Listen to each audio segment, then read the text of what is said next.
ladies and gentlemen. This is Christelle Martinette, and I'm here with a scrying session for the quarter moon, the 7th of February, 7th, 8th, and 9th. I've got these precariously placed candles. I have to be careful. Okay, now, I'm looking at, there you go, I'm looking at, I'm going to start with a stone that I have never used on camera, and this is a chalcedony. This was from a set that I had made, a family collection, necklaces for the women in my family, and this was sort of like the ugly duckling because they were all light blue and gray, and this was dark. Now, as I look at this, I just wanted to mention a few words about the scrying class. I did say that it would be starting with at least four people and a maximum of 6. I have one person who has saved their spot by paying. There's a web page on my page that under scrying class, and it would be first come first serve. In the event, in the upcoming weeks, there are no other people to sign up, I will be refunding this money to you. So bear that in mind. It will be 4 weeks. An hour a week using YouTube, a group, and we'll be diving in. Now look at this chalcedony for this quarter moon, the 7th. Okay.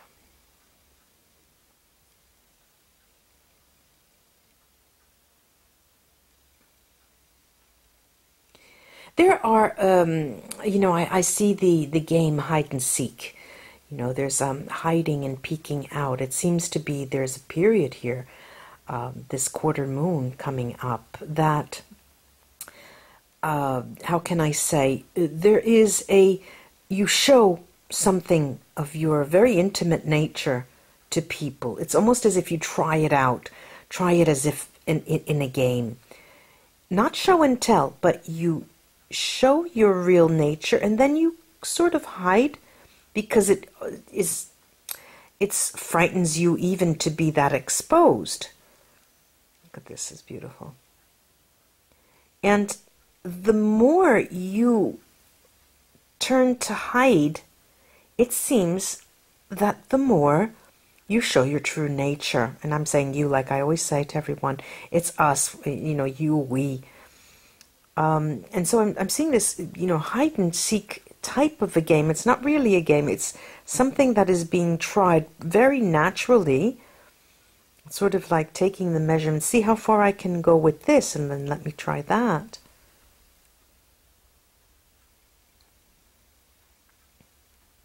And it's a very personal energy game. It's a personal test. It's a personal testing the limits for yourself, really.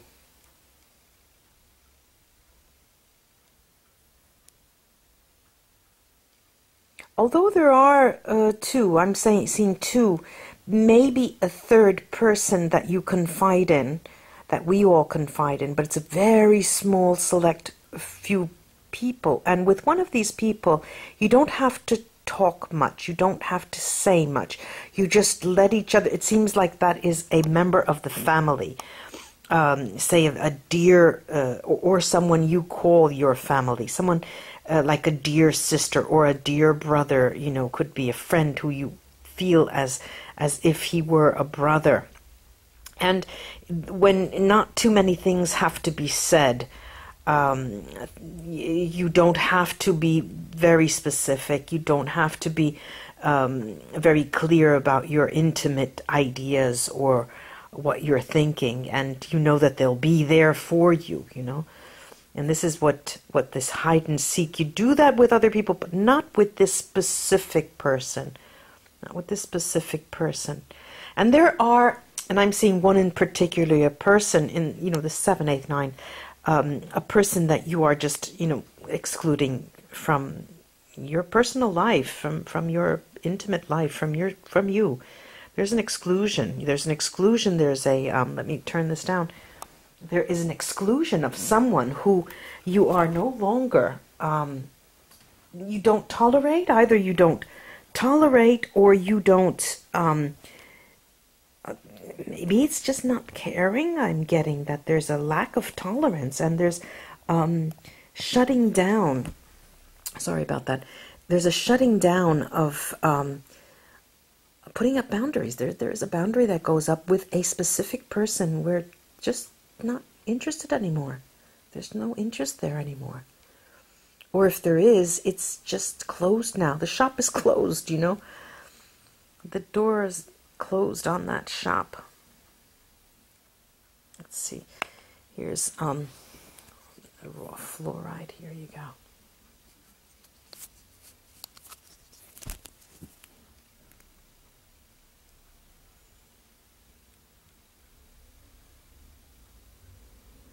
And you're finding the heat again. You're again looking and finding the heat. Literally the heat of your body, the heat when you go to bed and you feel that the covers are covering you well. You have that feeling that you're covered, that you are the energy level is high enough to keep you warm. If you generally are a person who covers themselves with a lot of blankets at night, you feel much more at ease with being less, covered. And there's more of a sense of security. There's a less sense of cold.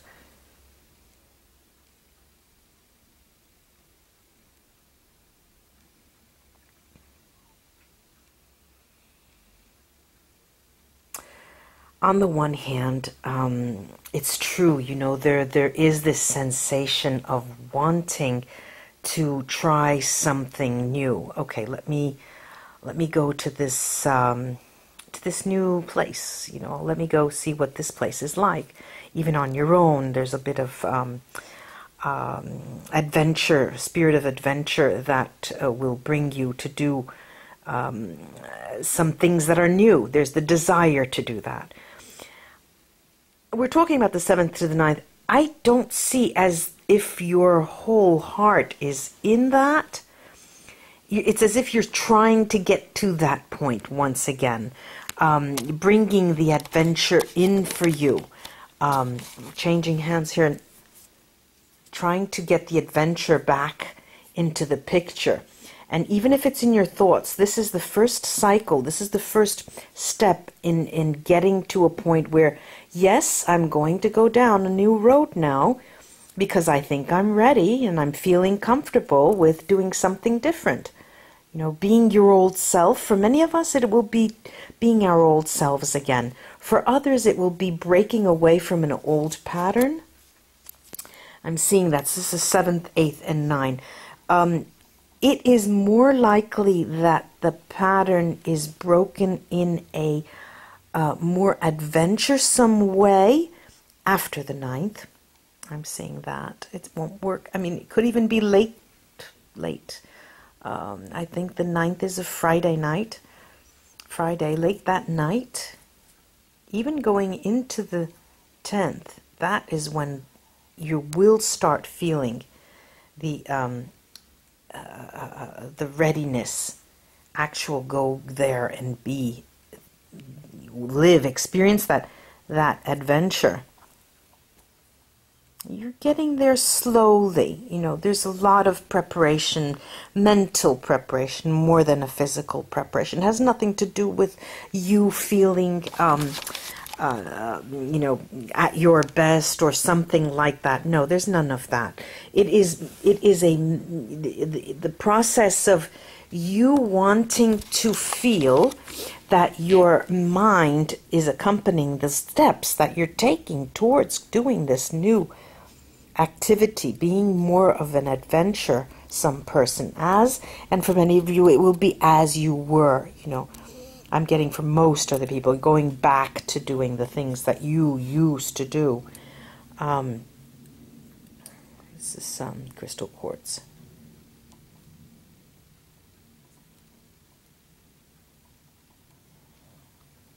Animals, I'm seeing the animals of the wild. I'm seeing, the wolves, packs of wolves that are not as dangerous as we think they are. I'm seeing here that we're more ready to accept more ready to accept the wilderness, the sense of being very, very close to danger. Again, with this idea of the wilderness, of adventure. I'm working here with a Handycam because recently, many of my videos have had this blackout, and I can't find the troubleshooting section to make. I can't come to terms with that, so I'm using this for a while. I'll see. Hope that it comes out. The quality is good enough to see here. And we're sidestepping, not sidestepping. I didn't want to say sidestepping. We're dancing really with those wolves. We're dancing close to the edge of adventure here. And first it comes in like the 7th and the 8th, and the idea of listening to the howling, listening to those sounds, and listening to what we feel are calls in the wild. And then the ideas come of us trying and venture on to something new, and going into a social group, and seeing if that pack of wolves that you were imagining were actually a group of people that you would be seeing, in a place that is new for you. And you visualize it first as an imminent danger, a pack of wolves, but socially then, the idea seems to prep you for something. And again, I'm seeing it as a game. It is something that you're testing, going forward, going backward, going forward, going backward, testing the waters and coming back, even the waters are receding in comparison to your movement. So we seem to be dominating the context more and more as we move in a new area and venturing toward new ground. It's interesting, this. And let me go to the citrine here. Oh, light, light, light. I see dancers in pools, synchronized swimming, passing the ball and making all these geometric designs. However, they are all women, and that speaks volumes.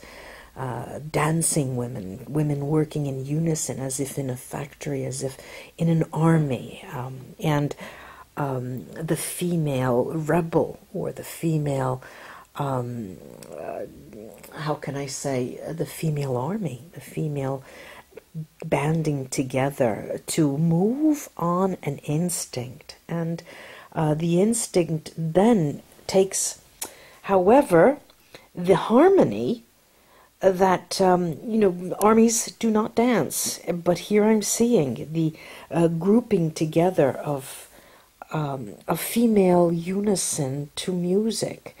And it seems that the sacred feminine here has it one up over males this period, to me, in my mind here.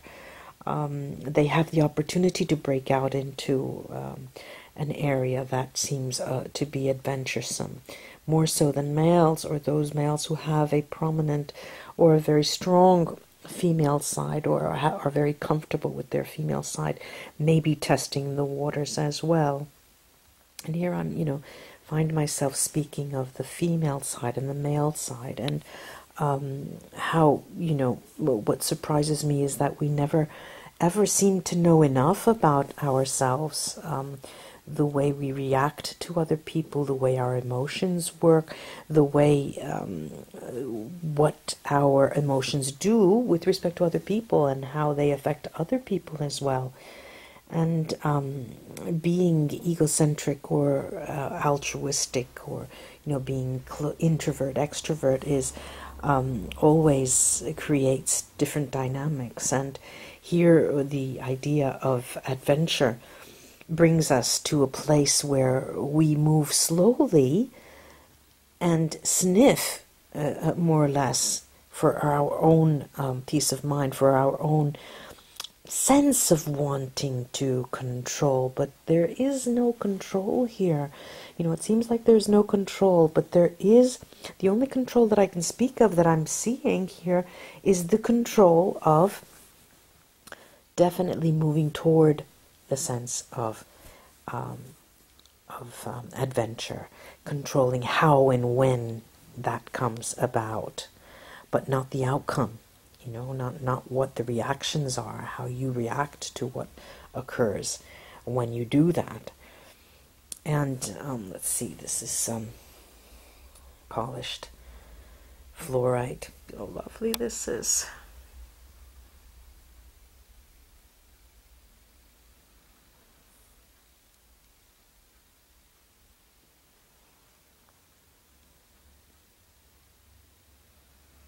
For when I was a child, so often I used to think what it would be like to have a mustache. What would it be like to be a man? What would it be like just for one day? And one day my father said to me, "What would you do? Just to know how to pee differently? What would you do as a man? Come on." You know, and he used to make me laugh. But then as the years went by, that just was left behind. I just left it behind, and I guess the idea was to survive, you know, as being survival, whether, you know, it's not a matter of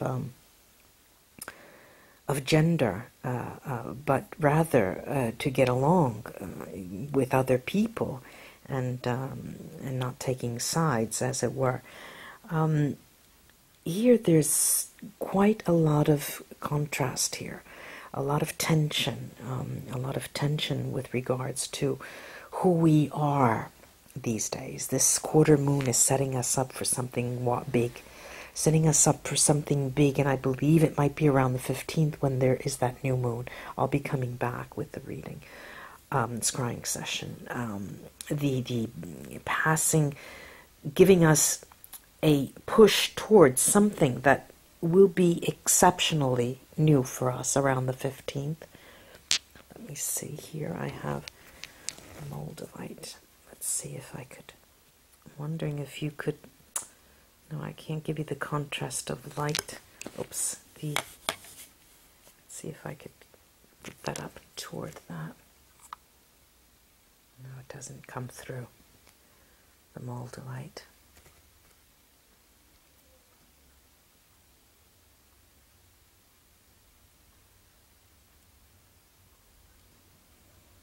There are definitely truths which accompany us along our movement, our walking toward and getting away from. And my camera's going crazy. Hang on, I hope it comes back.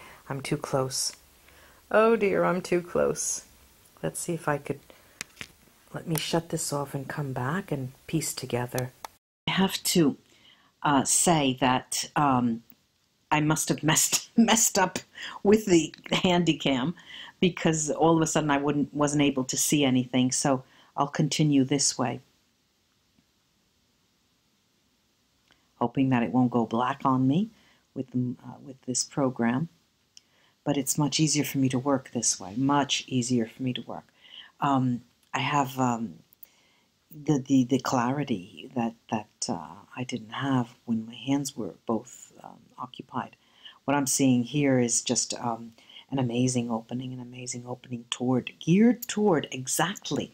There is a dynamic push toward that new moon of the 15th, and a thrust forward. So there's going to start, even, it is true, tomorrow is the 7th, and that is the quarter moon.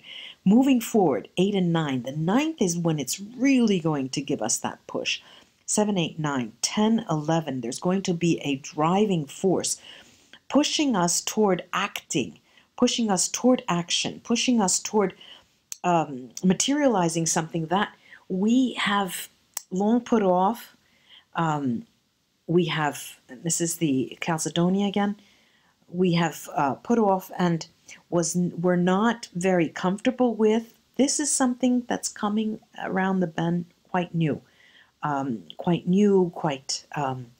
again, I'll use that word over and over again, adventuresome, this even if it seems like it's old hat, something that you always do, something that's commonplace for you. What I'm seeing here is action that is new, slow. It seems like it occurs step by step, but it has a huge impact on us. You will see, and you will not see that in the immediacy of that new moon, of this period going into that new moon. It will be materializing further on down the line, Now, what I like about, all this noise, you never get it. I hate noise. I just can't stand a noise. I like the quiet. Okay, what I do really enjoy is the idea when I see these trends of movement forward, like a driving force, like an impetus. You know that you can, this is, imagine that we're looking at a calendar, and you can see the calendar has all the squares and the numbers 1, 2, 3, the days of the week, where you can visualize that, and you see there's this movement across these numbers, and you know exactly, just like a Russian roulette, you throw when the ball falls and it goes right on the numbers. You know exactly when something's happening. It shows you exactly when the date it occurs. Now I'm seeing here the 7th, 8th, 9th, 10 moving those days prior to the 15th, where there is a rush of change. This can occur for many of us in the background dynamism that takes place and then materializes all of a sudden to show us something new. Or we ourselves can be part of a driving force that gets together something short of a revolution, a massive change, a sweeping change. I've got to stop now because this is really quite a bit too energizing. Hold on. I'm trying to see if I have that. Did I misplace the poor? I'm trying to see, what did I do with that poor? Oh, I'll pick it up later. The Moldavite. The Moldavite. Okay, ladies and gentlemen, I'm going to stop here. So if any of you are interested in that scrying class, do not write me and or go directly to my website. I'll be back for the new moon. Bye-bye, ladies and gentlemen. Bye-bye. Welcome, new subscribers. Hello, older subscribers. Bye-bye.